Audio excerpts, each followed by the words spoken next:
નમસ્કાર, અમારી વિશેષ રજૂઆતમાં તમારું સ્વાગત છે। હું છું નીરુ અને મારી સાથે છે મારા સહયોગી ચિરાગ। બિલકુલ, તો આજે મહારાષ્ટ્રની ચૂંટણીનું પરિણામ આવ્યું છે। અહીંયા ફરીવાર બનવા જઈ રહી છે મહાયુતિની સરકાર અને અહીંયા જોવા મળ્યું છે એનડીએનું મેજિક। જી, અહીં એનડીએનું મેજિક અને લેન્ડસ્લાઇડ વિક્ટરી કહી શકાય એવા આંકડાઓ અત્યારે સામે આવી રહ્યા છે। મહારાષ્ટ્રના રાજકારણના ઇતિહાસમાં પહેલી વખત છે કે ભાજપ આ રીતે સૌથી મોટી પાર્ટી બનીને આવી છે। 2019માં પણ આવા આંકડા ભાજપના નતા આવ્યા, તેનાથી પણ વધુ બેઠકો આ વખત ભાજપની આવી છે।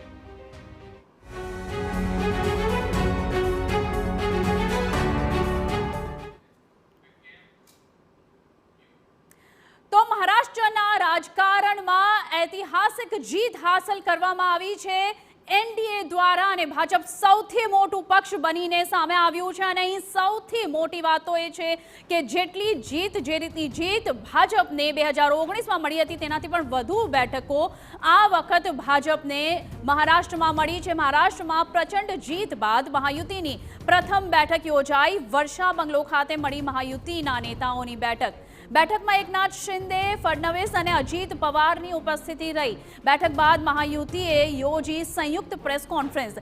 શિંદે, ફડણવીસ અને અજીત પવારે એકબીજાનો મીઠાઈ ખવડાવીને આભાર વ્યક્ત કર્યો અને કહ્યું કે અમે મહારાષ્ટ્રના તમામ નાગરિકોના આભારી છીએ।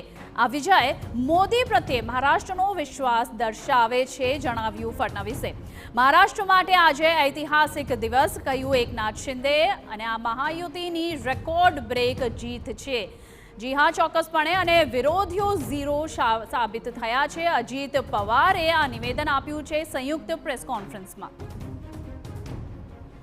બિલકુલ, તો હવે મહારાષ્ટ્રમાં મહાયુતિની ફરીવાર સરકાર બનવા જઈ રહી છે, ત્યારે મુખ્ય પ્રધાન પદે કોણ આરૂઢ થશે તેની પણ ચર્ચાઓ ચાલી રહી છે। જે સૂત્રો કહી રહ્યા છે લગભગ આજે રાત સુધીમાં અથવા તો કાલે બપોર સુધીમાં સીએમનો ચહેરો ભાજપ જાહેર કરશે તે પ્રકારના સંકેત હાલમાં મળી રહ્યા છે। પરંતુ હવે કોઈ પણ મહાયુતિ વચ્ચે વિખવાદ નહીં રહે સીએમના પદ માટે, એવું સ્પષ્ટ લાગી રહ્યું છે, કેમ કે ભાજપ જ હવે ભાજપનો જ કોઈ ઉમેદવાર, કોઈ નેતા હશે મહારાષ્ટ્રનો સીએમ। જી બિલકુલ, આને લઈને ચર્ચાઓ અત્યારે તેજ થઈ ગઈ છે, કારણ કે લગભગ ચિત્ર અહીં સ્પષ્ટ થઈ ગયું છે। જો કે અમુક રાઉન્ડની કાઉન્ટિંગ હજુ પણ ચાલુ